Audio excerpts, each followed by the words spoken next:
it may or may not work, in which case you'll have parks overgrown or not maintained. Population increase or decrease. So we've got 3 there, 4. Hello, I'm Irvin D. Reed, President Emeritus of Wayne State University. Today I'd like to tell you about an exciting new program we've created at the university.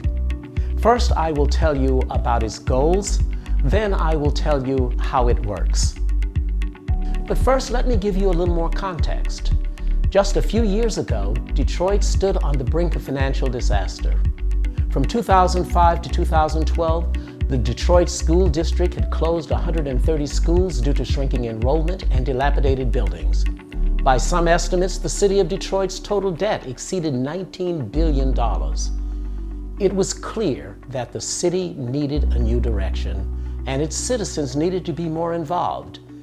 Detroit citizens needed a program that would increase their knowledge of Detroit finances in order to be involved in the solutions and not just be spectators.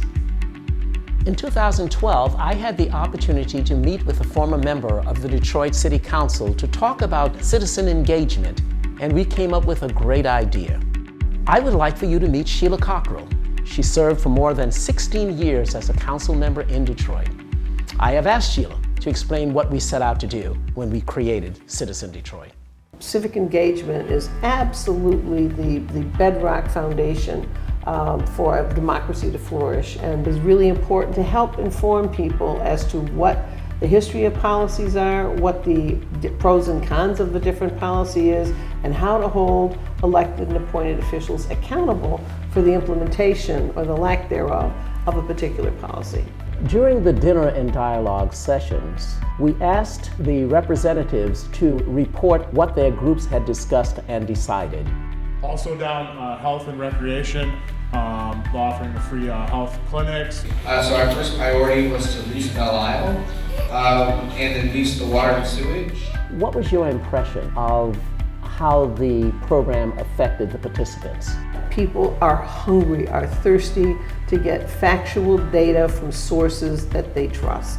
When there's an aha moment where somebody who really didn't get the idea that pensions get paid for from tax revenues as opposed to sort of somehow come from somebody somewhere. Clusters in job attraction and neighborhoods and housing around the number of homes in foreclosure and the tons of illegal dumping removed. That was something we had a lot of discussion about.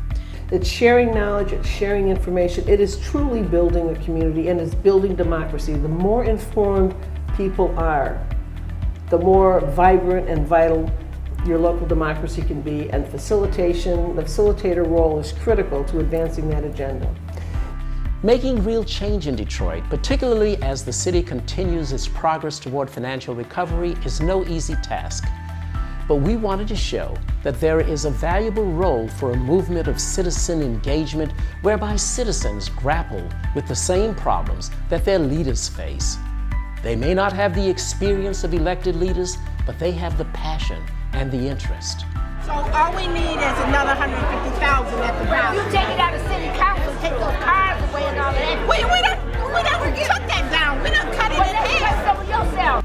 Citizen Detroit is showing that if groups of citizens are brought together and given a chance to reach consensus on a variety of issues, they may elevate their participation in their democracy.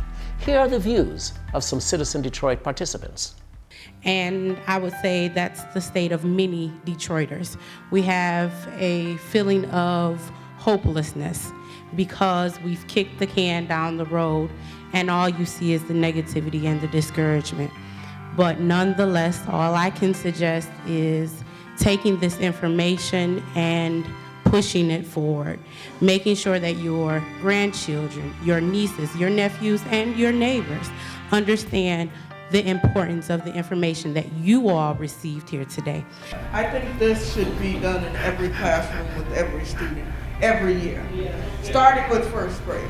I think this is an important piece for everybody to understand their civic responsibility, their financial responsibility, and their overall responsibility to humanity as a whole, which is something that we're losing in the city, rather than the fact that we're with the deficit cost. The humanity of this city is terrible.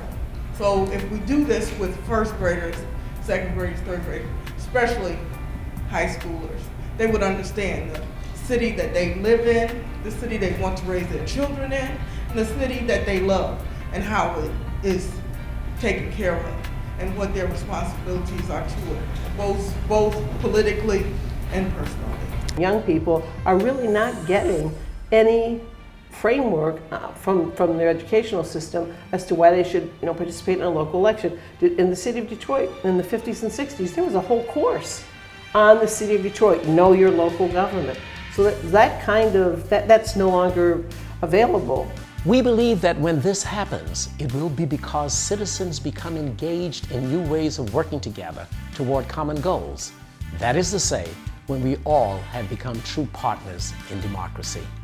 Again, I'm Irvin D. Reed, and on behalf of Sheila Cockrell and myself, we wish you the very best in creating your own civic engagement program. If we can be of help, please contact us.